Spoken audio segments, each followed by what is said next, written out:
If you've ever wondered what pure insanity looks like, picture standing in the middle of your own living room, holding your own keys, while full-volume Karen screams at the police that you broke in.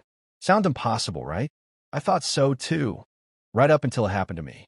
My wife and I had only been in our brand-new home for 2 days. The home we'd worked years to afford. The place where we planned to bring our first baby into the world. We imagined peace, privacy, maybe a few quiet evenings with takeout on the couch. Instead, we met chaos wearing sunglasses, an overinflated ego, and the name Karen. But let me take you back to how this nightmare started. It was the day before everything fell apart. A surprisingly calm, almost perfect day. We were unpacking the last moving boxes, teasing each other about where the crib should go, holding up baby outfits, and imagining the little life that would soon fill them. My wife had that warm glow every mom-to-be gets, and for the first time in a long while, life felt like it was finally aligning. Then came a knock. Not loud, not urgent. A soft, uncertain tap, like someone wasn't sure if they were at the right door. I opened it expecting a delivery driver. Instead, I found a teenager, well, technically a young adult, standing on my porch. He had messy brown hair, big glasses sliding down his nose, and an oversized backpack like he'd just stepped out of freshman registration. He cleared his throat and said the strangest sentence I'd heard all week. Yeah, I want to live here." I stared past him, waiting for friends to jump out with a camera. Nothing. No prank crew, no recording phone, no hidden mic. Just this kid standing flat-footed on my porch like he was confirming an Airbnb reservation. "I think you're at the wrong address," I said slowly. "This house isn't for rent." He blinked, confused, almost offended. "But it's small," he insisted. "So it's probably cheap. I want to live here." I laughed, because what else do you do in a moment like that? Then, realizing he wasn't joking, I explained gently that we were expecting a baby soon and needed the entire house. No rooms were available. No ads had been posted. Nothing was for rent. But he frowned like I was the unreasonable one. "Okay, but you should think about it," he muttered. "I need a place to stay." Misplaced confidence? This kid deserved a trophy. I repeated myself, kindly, then closed the door, utterly certain it was just one weird interaction we'd laugh about later. When I told my wife, she nearly fell over laughing. "Maybe you lost a bet," she joked. "Or maybe he saw you unloading boxes and thought you were a landlord." We shrugged it off. But the next day, the universe flipped upside down. Just as we sat down for dinner, the doorbell rang again. I opened the door, and my stomach dropped. The kid was back, and beside him stood the villain of this whole saga. A middle-aged woman with stiff posture, pursed lips, and sunglasses perched on her head like a crown she thought she'd earned. She radiated entitlement so powerfully I could practically hear it humming. She didn't greet me, didn't smile, didn't even look at me like a human being. She pointed at me like I was a disobedient dog. "My son came here yesterday," she snapped, "and you refused to discuss his housing arrangements." "His what?" She continued before I could speak. "He told you he'd be living here, and you dismissed him without even listening to his needs." I took a slow breath. "Ma'am, there must be a misunderstanding. This house isn't for rent. We just moved." She swatted the air like my words were flies. "He starts college soon. Dorms are filthy. He will not live with strangers. This house suits him. He will stay here." The kid nodded with the seriousness of someone accepting a royal decree. I kept my voice calm. "We aren't renting anything. We're expecting a baby. We need the whole house." Karen leaned in, her voice turning icy. "Everything is negotiable." "Not this," I said. "This is our home." She scoffed dramatically. "Well, that's selfish of you. My son has needs too." I couldn't help it. I laughed. Not to be rude, but because the absurdity was overwhelming. That laugh? Big mistake. Her face snapped into a furious, twisted glare. "A room," she shouted. "Did you think we were asking for a room?" "No. You will give him the entire house." My brain stuttered. "The entire house?" "Yes," she shrieked. "You need to vacate immediately. He cannot live with rude people like you." I felt a surge of anger, but before I exploded, I took a breath and closed the door. But Karen didn't leave. She pounded on the door nonstop, fists hitting it so hard the frames rattled. Open this door. You can't ignore me. This is our right. My pregnant wife jumped at each hit, clutching her belly. Her breathing grew shaky. Stress she absolutely didn't need. I helped her to our bedroom, gave her headphones, and whispered, "Stay here. I'll handle it." As soon as I stepped back into the hallway, the pounding continued, louder than before. Neighbors peeked out windows. And then, sirens. Karen's tone shifted instantly from furious to triumphant. They're here, she screamed. Arrest the trespassers. My heart sank. Through the window, a police cruiser pulled up. 2 officers stepped out, one older, one younger, both wearing that cautious look officers use when they think they might be walking into a violent situation. Karen rushed toward them, flailing her arms dramatically. There, inside, they broke into my son's home. Her son stood behind her, nodding uncertainly, like he wasn't sure he wanted to be part of this circus. The officers asked her to calm down and explain. She pointed at my house like she was reporting a criminal to the FBI. They're squatters. They threaten us. Remove them. My son needs his house. I stared in disbelief.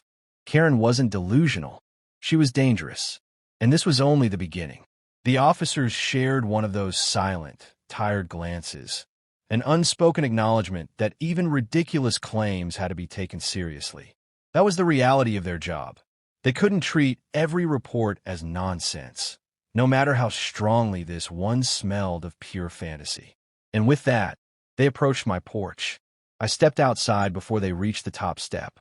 Both hands visible, shoulders relaxed, voice steady. My pregnant wife was just a room away. I wasn't risking anything escalating. "Good evening, officers," I said. "There seems to be a serious misunderstanding." The older officer lifted a hand to stop me. "Sir, are you currently occupying this residence?" My eyebrows shot up so far that I half expected them to detach and fly off into space. "Yes," I answered. "My wife and I live here. We bought this home." Behind the officers, Karen gasped dramatically, as if I had confessed to robbing a museum. "That is a lie," she screeched. "He broke in. He's trying to steal my son's home." The younger officer ignored her theatrics. "Sir, do you have identification and proof of ownership?" "Absolutely. Give me one moment." I stepped back into the house, locked the door, and retrieved our folder, the one with every document we received on closing day. The deed, the mortgage papers, tax receipts, everything. My hands remained surprisingly calm. Maybe because underneath the shock, something else had settled inside me. A quiet, boiling anger. The kind you feel only when someone tries to take away something sacred. Your home, your safety, your dignity. When I stepped back outside, Karen lunged forward as if expecting to catch me escaping through the neighbor's window. "I have our paperwork right here," I said, holding up the folder. The younger officer took it. Karen stood on her toes, trying to peek inside like she could decode the documents from 10 feet away. "Those are fake," she snapped. "Squatters print paperwork all the time. My cousin's neighbor's friend had it happen." She said it with courtroom confidence, as if she were quoting the law. The officers did not engage her. They calmly reviewed every sheet: title transfer, loan numbers, signatures, official stamps. Meanwhile, Karen paced behind them like a malfunctioning wind-up toy, muttering her greatest hits. Unbelievable, the audacity. They should be dragged out. I leaned against the door frame, arms folded, waiting. My pulse was steady. Paperwork doesn't lie. And unlike Karen, it didn't scream. After several minutes, the older officer looked up. "These documents appear valid." Karen recoiled like he'd slapped her. "Appear? Appear? Check again. They probably photoshopped something." Her son tugged at her sleeve in embarrassment. "Mom, maybe—" "Quiet," she barked, not even looking at him. The officer ignored her tantrum. "Do you have any proof your son owns this property? Paperwork? A lease? Anything at all?" The kid froze. His expression screamed, "I didn't think this far ahead." "Well, my mom." "He doesn't need paperwork." Karen exploded. "We know this is his home. They stole it." The younger officer closed the folder and handed it back to me. "Ma'am," he said slowly, "without legal proof, we must go by the documents provided. This man and his wife are the legal owners. Karen's face twitched. Her eye twitched. Even her jaw twitched, like a video game character glitching before the final meltdown. No, she whispered. Then louder, no, no, they are criminals. Arrest them. The older officer straightened. Ma'am, filing false reports is a criminal offense, and your behavior is becoming disorderly. If you don't step back, we will be forced to— I'm the victim, she shrieked. This is discrimination. This is harass. That's enough, the younger officer snapped. Firm, clear, and final. She froze mid-scream. Her son whispered, Mom, please, let's just go. Her response was a feral growl. Not until they're punished. They should suffer. Ma'am, the officer repeated, turn around. Hands behind your back. A wave of gasps rippled through the neighbors who had gathered to watch the circus unfold. You can't arrest me, Karen howled as they guided her to the cruiser. I'll sue you. I'll sue everyone. The officers did not respond. Her son stood alone, shrinking smaller and smaller until he quietly slunk away. When the cruiser finally pulled off down the street, silence spilled across the neighborhood. Inside, my wife peeked down the hallway, hand over her belly. Is everything okay? She whispered. I squeezed her hand. For now, but I don't think this is the last we'll hear from her. And unfortunately, I was right. I stood in the doorway long after the police car disappeared. The silence felt wrong, too heavy, too still. My wife slipped her arms around me from behind. It's over now, right? I forced a smile. Yeah, they arrested her. It should be done. But deep in my stomach, a cold knot twisted. Karen didn't seem like the type to swallow public humiliation. People like her didn't retreat, they regrouped. We finished dinner quietly. I held her while she ate, reassured her again and again that things were okay. But that night, long after she fell asleep, I couldn't close my eyes. I lay awake listening for footsteps, for engines, for another knock. But the night stayed quiet. The next morning, I stepped outside with my coffee and instantly sensed something off. Two neighbors stood on the sidewalk whispering while glancing at our house. Not friendly glances, curious ones. Suspicious ones. Mrs. Henderson, the elderly woman across the street, shuffled outside with her terrier. Quite the scene last night, she said. You could say that. I tried to joke. She leaned closer. People like her don't let things go. Be careful. I thanked her, though the warning only deepened the weight in my chest. For a few hours, my wife and I tried to return to normal. Ran errands, picked nursery paint colors, talked about baby names. But when we returned home, the sight in our front yard made her gasp. Fresh tire tracks. Deep ones, cutting across our lawn in a deliberate arc. Not a mistake. A message. My jaw clenched. Who would? We both knew. Karen. Or someone doing Karen's dirty work. I took photos for evidence, then led my wife inside, trying to make light of it. Maybe teenagers messing around, but even I didn't believe it. The next few days only confirmed what my gut already knew. Trash cans knocked over. Packages redirected. Anonymous notes shoved into our mailbox. People know what you did. This neighborhood follows the rules. Leave before things get worse. All unsigned. All deliberate. My anger simmered, but my priority was my wife. Her stress levels were rising. The baby didn't need this. Then one evening, just before dark, everything changed. I was in the garage sorting boxes when I heard a faint rustle near the mailbox. I stepped to the entrance and peered outside. Someone was standing at the curb. A young woman, late teens, maybe early 20s. Hoodie up, hands tucked in her pockets, glancing around nervously as she slid something inside her mailbox. When she turned and saw me, she froze like a spotlighted deer. Her eyes widened, her body stiffened, and she whispered, "Oh no," she said, "you'd be gone." The morning after Karen's arrest should have brought relief. Silence, finally. My wife and I could have unpacked in peace, set up the nursery, and maybe even laughed about the absurdity of it all. But the quiet didn't last long. I stepped onto the porch with my coffee, breathing in the crisp air, when I noticed it. Subtle footprints along the freshly cut grass, faint tire marks leading back to the street. Someone had driven deliberately onto our lawn, circling near the front steps. I knew immediately Karen hadn't left. She was testing boundaries, sending a warning. Not again, Maria muttered from behind me, hand resting on her stomach. I pulled out my phone, documenting the tracks and tire marks. Evidence always mattered.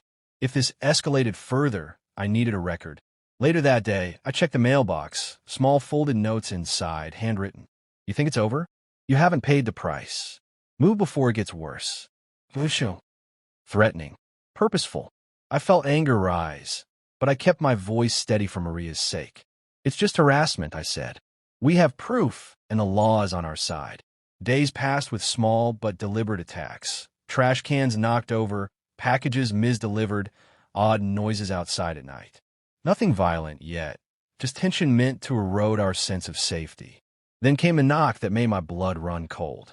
I opened the door to find a young woman, hood up, looking nervously around. She slipped something into our mailbox and froze when she saw me. She whispered, almost too softly to hear. They said you'd be gone by now. The message was clear. Karen had allies. Loyal, determined, and willing to escalate. I closed the door slowly, locking it. This ends now, I muttered. Maria nodded, trusting me completely. I called the police, explained the harassment, and requested extra patrols. Every suspicious delivery, every anonymous note, every incident was now on record. And finally, the climax arrived one evening. Karen herself appeared, this time alone. She marched up the driveway, red-faced, arms crossed, determination in every step. You will hand over the house, she shouted, echoing her previous absurd demands. I stepped out firmly, placing myself between her and the door. This is our home, I said, voice calm but resolute. The law is on our side. You have no claim here. She laughed, a shrill sound meant to intimidate. But it failed. The neighbors were watching now. The officers were aware, and Karen's authority had no weight outside her delusions. Before she could escalate, the sound of sirens filled the street again. This time, neighbors called in for backup after seeing her trespass. 2 cruisers arrived quickly. The officers emerged and directed Karen to step back. No, she screamed, trying to resist. This is my son's home. Ma'am, one officer said firmly. You are trespassing and harassing the homeowners. You must leave immediately or face arrest. Karen's face twisted in fury, but this time, there was no shouting match, no courtroom of neighbors to impress. The officers guided her into the cruiser, and as she was driven away, her tantrum filled the air, fading slowly into the distance. Her son never appeared again. At last, silence returned.